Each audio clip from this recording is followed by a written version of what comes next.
अंग्रेजों पर एम्पायर मेहरबान, नहीं तो तीसरे दिन ही जीत जाता हिंदुस्तान। जी हाँ, इस समय टीम इंडिया इंग्लिश दौरे पर 5 टेस्ट मैचों की सीरीज खेल रही है और इस सीरीज में एम्पायर जो है वो काफी ज्यादा सॉफ्ट हार्टेड होकर के मैदान में उतर रहे हैं इंग्लिश टीम के लिए। और ऐसा ही एक और वाकया देखने को मिला जब मैच के दूसरे दिन भारतीय गेंदबाजों के कहर के आगे एम्पायरों ने हैरी ब्रूक को आउट होने से बचा लिया है। जी हाँ, उसी हैरी ब्रूक को जिसने की मैच के तीसरे दिन 158 रनों की विशालकाय पारी खेली और इससे भी ज्यादा विकेट कीपर बल्लेबाज जेमी स्मिथ के साथ मिलकर के छठे विकेट के लिए 303 रनों की विशालकाय साझेदारी निभा करके कुछ हद तक मैच में इंग्लिश टीम को वापसी का मौका दिया।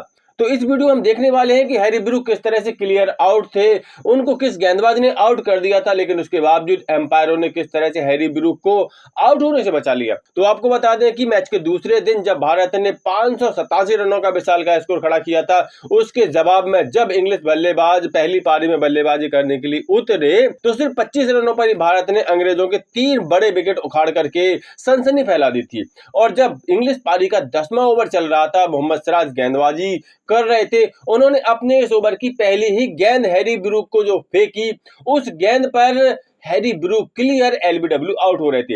हुआ यूं कि जैसे ही मोहम्मद सिराज ने गेंद फेंकी, वो गेंद तेजी से आगे बढ़ करके अंदर की ओर आई और पहली गेंद का सामना कर रहे हैरी ब्रूक के पैड से टकराई। गेंद एकदम से पैड से लग करके ऊपर उठी और स्लिप पर कैच भी कर ली गई लगा है और उन्होंने कैच ले लिया है। कुल मिलाकर के या तो एलबीडब्ल्यू आउट होना चाहिए था या फिर होना चाहिए था कैच आउट।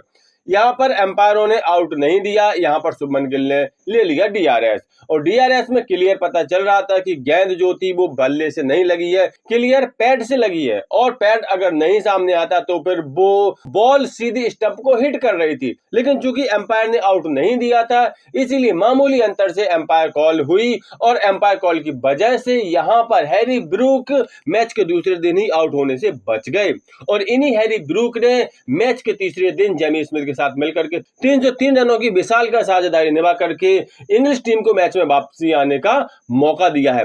हैरी ब्रूक ने इसके बाद कुल मिलाकर के 158 रनों की शानदार शतकीय पारी खेली और अंग्रेजों को काफी हद तक संकट से बचाने का प्रयास किया। अगर यहाँ पर एम्पायर थोड़ा भी समझदारी दिखाते, थोड़ा भी निष्पक्ष एम्पायरिंग करते, तो निश्चित तौर पर या तो वो एलबीडब्ल्यू आउट देते या फिर कैच आउट देते। क्लियर लग रहा था कि शायद बैट पैड एक साथ लगा हुआ है। कुल मिलाकर के यहाँ पर अगर एम्पायर्स आउट देते थे तो बाद में रिव्यू में पता चल ही जाता कि एलबीडब्ल्यू आउट हो रहे थे हैरी ब्रूक और एम्पायर कॉल की वजह से वो बच गए हैं।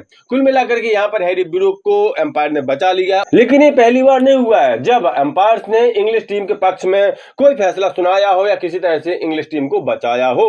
इस सीरीज में हमें कई सारे ऐसे वाकया देखने को मिले हैं। कुल मिलाकर के अगर एम्पायर के साथ नहीं मिला होता तो मैच के दूसरे दिन ही हैरी ब्रूक का विकेट गिर जाता और इंग्लिश टीम अचानक से 4 विकेट गिर जाने से बेहद दबाव में आ जाती और निश्चित तौर पर 100 या 150 रनों पर इंग्लिश टीम बुक हो जाती। मैच के तीसरे दिन ही भारतीय टीम एक बड़ी विशालकाय जीत हासिल करने में सफल हो जाती। हालांकि भारत के पास दूसरे टेस्ट मैच जीतने का अब भी शानदार मौका है, क्योंकि मैच के तीसरे दिन भारत ने इंग्लिश टीम को 407 रनों पर ऑल आउट कर दिया है, 180 रनों की विशालकाय बढ़त हासिल कर ली है। अब अगर दूसरी पारी में भारतीय टीम 300 साढ़े 300 रन बना लेती है तो इंग्लिश टीम को लगभग 500 रन का टारगेट वो चौथी पारी में अचीव करने के लिए देगी, जो कि लगभग असंभव ही होगा।